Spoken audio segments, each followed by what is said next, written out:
ಸ್ನೇಹಿತರೆ ನಮಸ್ಕಾರ. ನಾನೀಗ ಶ್ರೀ ತಂಗರಾಜು ಅವ್ರ ಮನೆ ಹತ್ರ ಇದ್ದೀನಿ.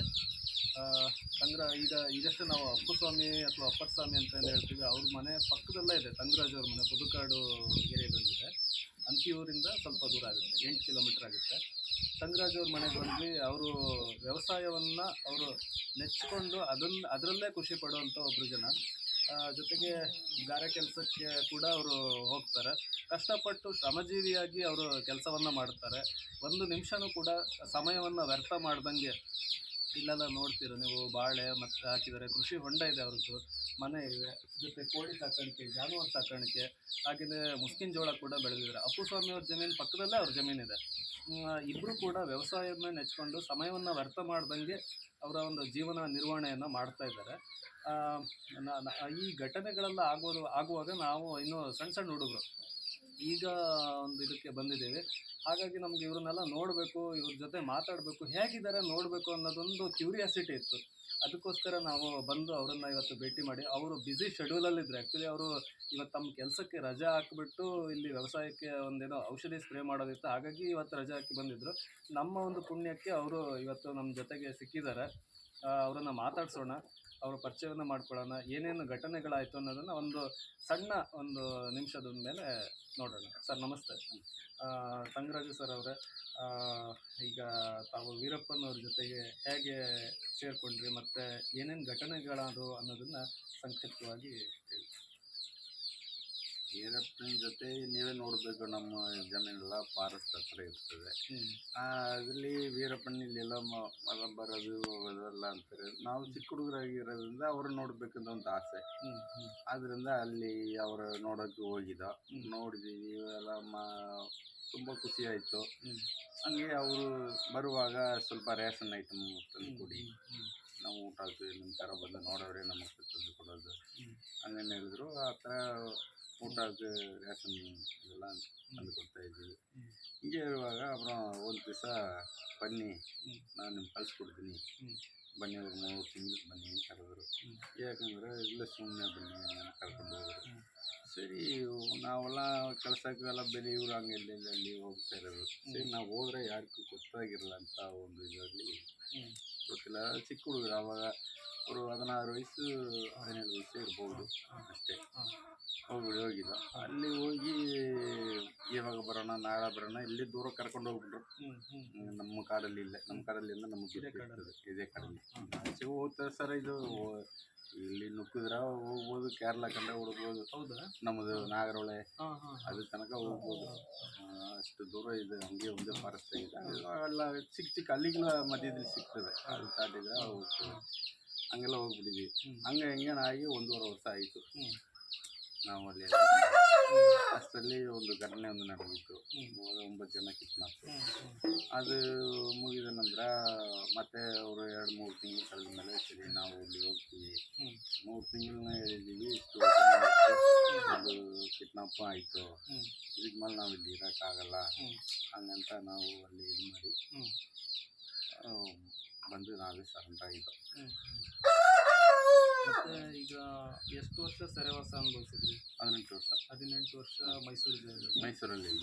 ಇಲ್ಲಿ ಸೇಲದಲ್ಲಿ ಇವರು 6 ವರ್ಷ, ತಮಿಳ್ನಾಡಲ್ಲಿ ಅವರು 12 ವರ್ಷ ಅಲ್ಲಿ. 12 ವರ್ಷ ಅಲ್ಲಿ. ಜೈಲಲ್ಲಿ ಏನಾದರೂ ನಿಮಗೆ ತೊಂದರೆ ಟಾರ್ಚರ್ ಏನಾದ್ರು ಮಾಡಿದ್ರು? ಅದೆಲ್ಲ ನಮ್ಗೆ ಅಲ್ಲಿ ಎಲ್ಲ ಏನೋ ಟಾರ್ಚರ್ ಏನೋ ಇದಿಲ್ಲ. ನಮಗೆ ಟಾರ್ಚರ್ ಅಂದ್ರೆ ಸ್ಟೇಷನ್ಲವ್ರು 4 ದಿವಸ ಇಟ್ಟಿದ್ರು. ಆವಾಗ ಮಾತ್ರ ಮಾಮೂಲು ಪೊಲೀಸು ಇದಿರ್ತದಲ್ವ, ವಿಚಾರಣೆ ಮಾಡಿ. ಜೈಲೆಲ್ಲ ನಮ್ಮನ್ನ ಏನೋ ಮಾಡಿಲ್ಲ. ನಾವು ಅಲ್ಲಿ ಹೋಗಿ ನಾವು ಸುಮ್ಮನೆ ಇರೋದು, ನಮಗಂತ ಕೆಲಸ ಏನಾದ್ರು ಇದ್ದರೆ ಕೆಲಸಕ್ಕೆ ಸೇರಿಕೊಂಡು. ಆದ್ದರಿಂದ ನಮಗೇನು ಯಾರಿಗಿಲ್ಲ, ಏನು ಕರಿಗಳಿಲ್ಲ, ಯಾರಿಗೂ ಏನೂ ಇಲ್ಲ. ಚೆನ್ನಾಗಿ ನೋಡ್ಕೊಂಡ್ರು, ನಾವು ಚೆನ್ನಾಗಿ ಇರ್ತೇವೆ. ಈಗ ವೀರಪ್ಪನ್ ಅವ್ರ ತಂಡದಲ್ಲಿ ಇದ್ದಾಗ ನೀವು ನಿಮಗೆ ರೈಫಲ್ ಏನಾದ್ರು ಕೊಟ್ಟಿದ್ರು? ಒಂದು ಗಂಡು ಕೊಟ್ಟಿದ್ರು, ಇದು ಮಸಲ್ ಲೋಡಿಂಗ್ ಅಂತ. ಅದು ಕೊಟ್ಟಿದ್ರು ಸುಮ್ಮನೆ ಒಂದು ಸೇಫ್ಟಿಗಾಗಿ ಕೊಟ್ಟಿದ್ರು. ನಿಮ್ಮ ತಂಡದಲ್ಲಿ ನಿಮ್ಮ ಕೆಲಸ ಏನಾಗಿತ್ತು? ನಮ್ಮ ಕೆಲಸ ಅಲ್ಲಿ ಏನೋ ಇದ್ದ ಕೆಲಸ ಅಂತ ಯಾರಿಗೂ ಏನು ಹೇಳೋಕ್ಕಾಗಲ್ಲ. ಯಾಕಂದರೆ ಒಂದೊಂದು ದಿವಸ ಸಮೇಲು ಮಾಡ್ತೀವಿ, ಒಂದು ದಿವಸ ಸೆಂಟ್ರಿ ಹಾಕಿ ಹೋಗ್ತೀವಿ, ಒಂದೊಂದು ದಿವಸ ಸುಮ್ಮನೆ ಅಲ್ಲ ಒಂದು ಕಡೆಯಲ್ಲಿ ಇರ್ತೀವಿ. ಹ್ಮ್. ಇವರಿಂದವ್ರಿಗೆ ಇದ್ದ ಕೆಲಸ ಅಂತ ಒಂದು ಏನೂ ಇದಿಲ್ಲ. ಹ್ಮ್. ಯಾರು ಫ್ರೀ ಆಗಿರ್ತೀವೋ ಅವರು ಒಂದೊಂದು ಕೆಲಸ ಅವ್ರವ್ರಿಗೆ ಏನೋ ಒಂದು ಮಾಡ್ಕೊಡ್ತೀವಿ. ವೀರಪ್ಪನ್ ನಿಮಗೆ ಚೆನ್ನಾಗಿ ನೋಡ್ಕೊಂತಿದ್ದ. ಚೆನ್ನಾಗಿ ನೋಡ್ಕೊಂಡು ಅದರಿಂದ ಏನೂ ಇಲ್ಲ. ಮತ್ತೆ ಈ ಕಾಡಲ್ಲಿ ಈಗ ಮಳೆ ಬರುತ್ತೆ, ಆ ಟೈಮಲ್ಲಿ ಯಾವ ರೀತಿ ರಕ್ಷಣೆ ಮಾಡ್ಕೊಳ್ತಿದ್ರಿ? ಮಳೆ ಬರುವಾಗ ನಮಗೆ ಪ್ಲಾಸ್ಟಿಕ್ ಪೇಪರಲ್ಲಿ ಆ ಥರ ಪೇಪರಲ್ಲಿ ಟೆಂಟ್ ಹಾಕಿ ಹ್ಮ್. ಹ್ಮ್. ಅದು ಹಾಕ್ಕೊಂಡು ಸುತ್ತಿವರ ಈ ಥರ ಮಣ್ಣು ಕಟ್ಟಿಬಿಟ್ಟು ಒಳಗಡೆ ನೀರು ಬರಲ್ಲ, ಸೈಡ್ಲಿ ಹೋಗ್ಬಿಡ್ತದೆ, ಅದಕ್ಕೂ ಒಳಗಡೆ ಹಾ. ಮತ್ತೆ ಮಳೆ ನೀರನ್ನೇ ಸಂಗ್ರಹಣೆ ಮಾಡಿ ಅದನ್ನೇ ಉಪಯೋಗಿಸ್ತಿದ್ರಂತ ನಾನೆಲ್ಲ ಕೇಳ್ಕೊಂಡು ಉಪಯೋಗಿಸ್ತೀವಿ. ಮಳೆಗಾಲದಲ್ಲಿ ಅದೇ ಥರ ಉಪಯೋಗಿಸ್ತೀವಿ. ಅದು ಮಳೆಗಾಲದಲ್ಲಿ ನಮಗೇನು ತೊಂದರೆ ಇಲ್ಲ, ಯಾವ ಜಾಗದಲ್ಲಿ ಒಣಾಲು ನಾವು ಇರ್ಬೋದು. ಯಾಕಂದರೆ ಡೇರ ಕಟ್ಟಿದ್ದೀವಿ, ಅದು ಒಂದು ಕಡೆ ನೀರು ಬರ್ತದೆ, ಅದೇ ಹಿಡ್ಕೊಂಡು ನಾವು ಊಟ ಎಲ್ಲ ಮಾಡ್ಕೊಳ್ತೀವಿ, ಕುಡಿಯೋಕೆ ಅದೇ ಯೂಸ್ ಮಾಡ್ಕೊಳ್ತೀವಿ. ಆಮೇಲೆ ಇವರು ಸೇತ್ಕುಳಿ ಗೋವಿಂದ ಅವರು ಸ್ವಾಮಿ ನಿಷ್ಠೆ ಅಂತ ಕೇಳಿದ್ವಿ ನಾವು. ವೀರಪ್ಪನಿಗೆ ಸ್ವಾಮಿ ನಿಷ್ಠೆ ಅಂತಂದರೆ ಅವರಿಗೆ ಏನು ದ್ರೋಹ ಮಾಡಬಾರ್ದು. ಈಗ ಅವನಲ್ಲಿರುವಂಥ ಮಾಹಿತಿಯನ್ನು ಈ ಕಡೆ ಪೊಲೀಸವರಿಗೆ ಹೇಳೋದು ಅಥವಾ ಬೇರೆ ಜನರಿಗೆ ಬಿಟ್ಕೊಡುವಂಥದ್ದು ಇದನ್ನು ಮಾಡಿದರೆ ಅವನಿಗೆ ದ್ರೋಹ ಮಾಡ್ದಂಗೆ ಆಗುತ್ತೆ ಅಂತ. ಸ್ವಾಮಿ ನಿಷ್ಠೆಗೆ ಇನ್ನೊಂದು ಹೆಸರು ಸೇತ್ಕುಳಿ ಗೋವಿಂದನ. ಅವರಿಬ್ಬರು ಫ್ರೆಂಡ್ಶಿಪ್ಪು ಆ ರೀತಿ ಇತ್ತು ಅಂತ ಕೇಳ್ಪಟ್ಟಿದ್ವಿ. ನಿಮ್ಮ ಹತ್ರ ಎಲ್ಲ ಹೇಗಿದ್ರು ಸರ್ ಅವ್ರು ಮಾತಾಡ್ತಿದ್ರು? ಎಲ್ಲರಮ್ಮೆ ಅವರು ನಾವು ಹೋಗುವಾಗ ಅವರು 5 ಜನ ಇದ್ದರು. ಯಾರಂದ್ರೆ ವೀರಪ್ಪನ್, ಸೇತುಕುಳಿ ಗೋವಿಂದನ್, ಮಾದೇಶನ್, ಮೇಕೆರಂಗಸ್ವಾಮಿ, ಬೇಬಿ ವೀರಪ್ಪನ್, ಅವರೆಲ್ಲಾமே ಇದ್ರು. ಎಲ್ಲಾமே ನಮ್ಮನ್ನ ಬೇರೆ ರೀತಿಯೆಲ್ಲ ಏನೂ ನೋಡಿರಲ್ಲ.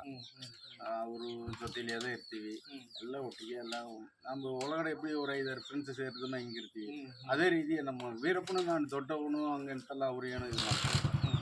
ಸರ್ವಸಾಧಾರಣವಾಗಿ ಎಲ್ಲರ ಹತ್ರ ಸಹಜವಾಗಿ ಮಾತಾಡ್ಕೊಂಡು ತಮಾಷೆ ಮಾಡ್ಕೊಂಡು ಈ ಥರ ಇರ್ತಾರೆ. ತಮಾಷೆನೂ ಮಾಡೋದು, ಡ್ರಾಯಿಂಗ್ ಮಾಡ್ತಾರೆ, ಅದೆಲ್ಲ ಏನೋ ಅವರು ಟೆನ್ಷನ್ ಆಗೋದು. ಪೊಲೀಸ್ನವರು ಇದು ಮಾಡಿದ್ರೆ ಮಾತ್ರ ಟೆನ್ಷನ್ ಆಗ್ತಾರೆ. ಮತ್ತೆ ಟೈಮಿಗೆಲ್ಲ ಜಾಲಿ ಟೈಪ್, ಜಾಲಿ ಟೈಪ್ ಅದೆಲ್ಲ ಏನು. ಅವರು ಏನೋ 32 ರೀತಿ ಅವ್ರದ್ದೊಂದು ಡ್ಯಾನ್ಸ್ ಮಾಡೋಂಥ ಕಲೆ ಗೊತ್ತಿತ್ತು ಅಂತ ಸರ್. ಅದು ಈ ಹಳ್ಳಿ ಕಡೆ ಎಲ್ಲ ಮಾರಿ ಹಬ್ಬ ಆಗ್ತಾರಲ್ಲ, ಮಾರಿ ಹಬ್ಬದಲ್ಲಿ ಅಂದರೆ ಕಂಬವನ್ನು ಹಾಕ್ತೀವಿ.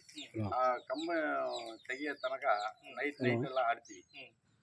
ಅದೊಂದು ಹಳ್ಳಿ ಡ್ಯಾನ್ಸ್ ಥರ ಆ ಥರ ಆಡ್ತಾರೆ. ಆ ಥರ ಎಲ್ಲ ಚೆನ್ನಾಗಿ ಆಡ್ತಾರೆ. ಅವರು ಎಲ್ಲ ಫಾಸ್ಟಾಗಿ ಆಡ್ತಾರೆ. ಅವ್ರ ಜೊತೆಗೆಲ್ಲ ನಾವು ಆಡೋಕ್ಕಾಗಲ್ಲ. ರೀಚಾರ್ಜ್ ಇಲ್ಲಿವರೆಗೆ ನಮಗೆ ಮಾಹಿತಿಯನ್ನು ಹೇಳಿದ್ರೆ ನಿಮಗೆ ನಾನು ಜಾಸ್ತಿ ಸರಿ, 15 ನಿಮಿಷ ಮಾಡ್ತೀನಿ. ಯಾಕಂದರೆ ಪಾಪ ನೀವು ಕೆಲಸ ಬಿಟ್ಟು ನಮಗೋಸ್ಕರ ಹೇಳಿದ್ರೆ ಅಂದರೆ ನಾವು ನಿಮಗೆ ತೊಂದರೆ ಕೊಡಬಾರ್ದು. ಸರಿ ಆಯಿತು. ತುಂಬ ಹೃದಯದ ಧನ್ಯವಾದ. ಈಗ ನಾನು ಮಾತಾಡ್ತಾವನೆ ಒಂದು 5 ನಿಮಿಷ ಅದಕ್ಕೆ.